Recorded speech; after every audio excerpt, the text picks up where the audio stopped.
Préparez-vous parce que face à ces innovations, nos voitures européennes traditionnelles à 6 chiffres risquent de prendre un sérieux coup de vieux. Regardons ce face-à-face fascinant.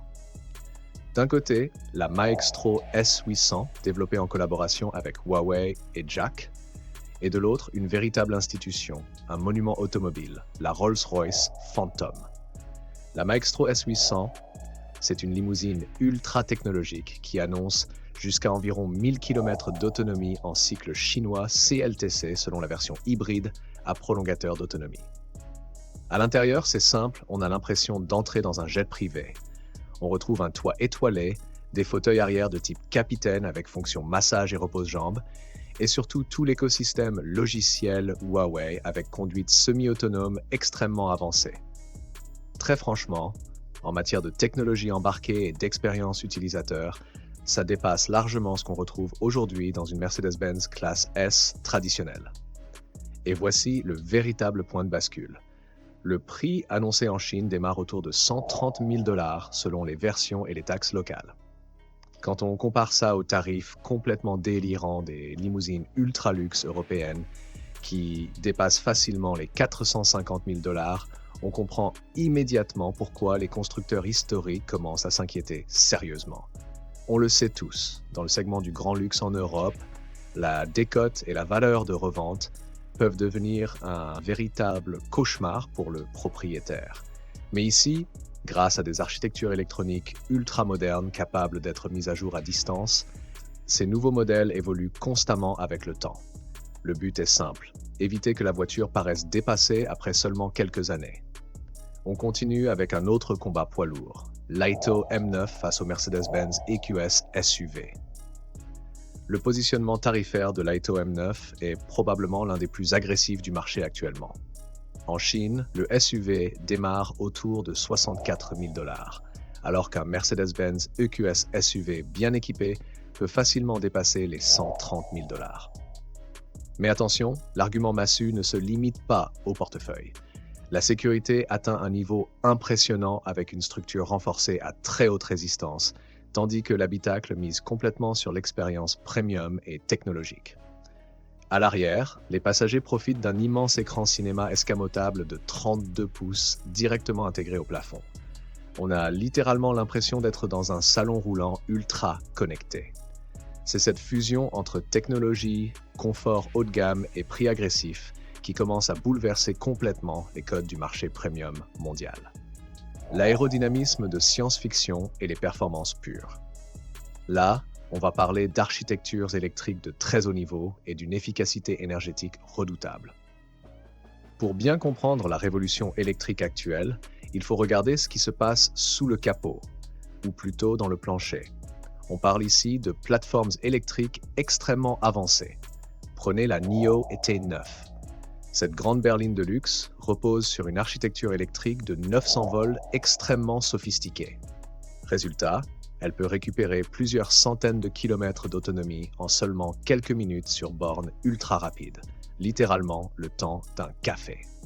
De son côté, Zeekr repousse les limites avec ses nouvelles plateformes haute tension, capables d'encaisser des puissances de recharge monstrueuses et des performances complètement folles. Certaines versions dépassent même les 1000 chevaux.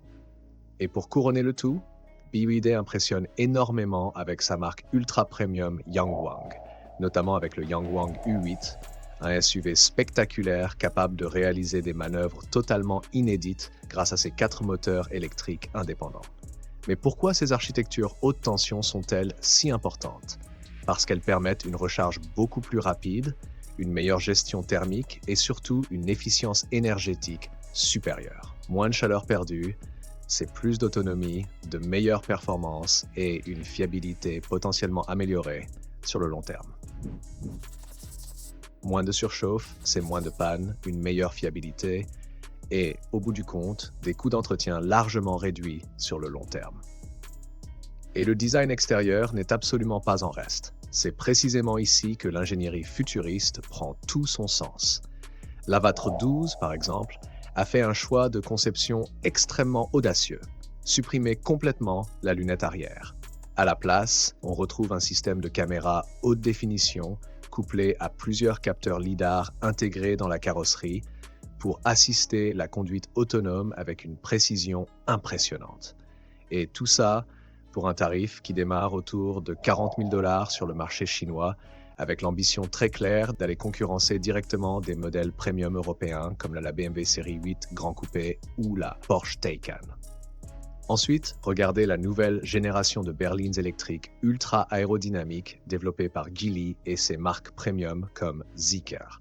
La Zeekr 007, par exemple, affiche un coefficient de traînée extrêmement bas, autour de 0,19, ce qui la place parmi les meilleures voitures au monde en matière d'efficacité aérodynamique. Résultat, moins de résistance à l'air, donc plus d'autonomie et de meilleures performances énergétiques sur autoroute. À l'intérieur, on retrouve des écrans géants, une expérience logicielle ultra moderne et des matériaux qui commencent sérieusement à rivaliser avec les standards allemands. Et quand on voit certaines versions proposées autour de 30 000 à 35 000 $ en Chine, on comprend immédiatement qu'on est en train de redéfinir complètement la notion de rapport qualité-prix dans l'industrie automobile. On passe maintenant à la troisième partie, et là, on s'adresse directement à ceux qui ont des enfants, qui voyagent beaucoup et qui avalent les kilomètres sur autoroute. L'utilité familiale maximale. Des modèles pensés spécifiquement pour la sécurité, le quotidien et les grands départs en vacances. Et c'est justement le moment de vous donner une règle d'or pour éviter de voir la valeur de votre voiture neuve fondre comme neige au soleil. Il faut absolument régler le problème de la décote de la batterie. C'est là que NIO frappe très fort avec sa technologie d'échange de batterie. Le principe est digne d'un arrêt au stand de Formule 1. Vous approchez de la station robotisée, la voiture se gare toute seule, la batterie vide est automatiquement retirée puis remplacée par une batterie chargée. Le tout en environ 3 minutes. Ça efface pratiquement l'angoisse de la panne sur autoroute. Mais le véritable coup de génie, il est financier. Puisque la batterie peut être remplacée ou louée séparément, la valeur du véhicule dépend moins du vieillissement des cellules. Et ça, pour préserver une excellente valeur de revente sur le marché de l'occasion, c'est potentiellement révolutionnaire. Et parce qu'une famille a besoin d'espace et d'aspects très pratiques au quotidien, ces constructeurs n'ont clairement pas lésiné sur les détails. Sur le NIO ES8, on retrouve un immense SUV familial avec des sièges électriques intelligents et un accès très pratique à la troisième rangée. Fini les contorsions absurdes pour installer les enfants à l'arrière. De son côté, NIO pousse encore plus loin l'expérience premium avec ses sièges nuages, ses suspensions ultra confortables et ses systèmes audio haut de gamme pouvant dépasser les 30 haut-parleurs selon les modèles. Sur le marché européen, ce genre d'option coûte normalement une fortune. Mais ici, tout cela apporte une valeur d'usage quotidienne quasiment incomparable face aux marques historiques. Et là, il faut vraiment qu'on s'arrête un instant sur l'ingénierie complètement dingue du BYD Yangwang U8. Ce n'est plus simplement une voiture, c'est littéralement une forteresse roulante de plus de 1000 chevaux. Grâce à ses 4 moteurs électriques indépendants, il est capable de pivoter sur lui-même presque comme un char. Mais le plus bluffant reste encore à venir. En cas d'inondation ou de situation extrême, le Yangwang U8 peut effectivement flotter temporairement et avancer lentement dans l'eau grâce à ses roues motrices. On parle ici d'un véhicule positionné autour de 150 000 $ selon les versions. Une véritable vitrine technologique qui vient directement concurrencer les Range Rover les plus luxueux. Les prix et le choix du marché. Quand on regarde les prix de départ, l'accessibilité de ces modèles high-tech devient extrêmement compétitive. Alors oui, soyons très clairs, avec la logistique européenne, ces tarifs vont forcément grimper une fois arrivés chez nous. Une berline Zeekr vendue 30 000 $ en Chine coûtera évidemment beaucoup plus cher en Europe. Mais malgré cela, la proposition de valeur globale, autrement dit ce que vous obtenez pour chaque euro dépensé, reste tout simplement spectaculaire face aux équivalents européens actuels. Petit mot également sur les coûts d'assurance en Europe. On sait que certaines pièces importées peuvent parfois rallonger les délais de réparation en cas d'accident, ce qui peut influencer les primes d'assurance. Cependant, la simplicité mécanique des moteurs électriques ainsi que la réduction importante de l'entretien traditionnel viennent souvent compenser une partie des coûts sur le long terme. Et si on devait faire un choix purement rationnel aujourd'hui, un véritable choix intelligent pour protéger son investissement tout en profitant pleinement des nouvelles technologies, alors beaucoup d'analystes regardent désormais du côté du JQ J7 Super Hybride. Pourquoi? Parce qu'il coche pratiquement toutes les cases. Il affiche une autonomie combinée pouvant dépasser les 1200 km selon les normes chinoises, avec une consommation extrêmement faible pour un SUV familial moderne, le tout avec un prix de départ situé autour de 30 000 $ sur son marché d'origine.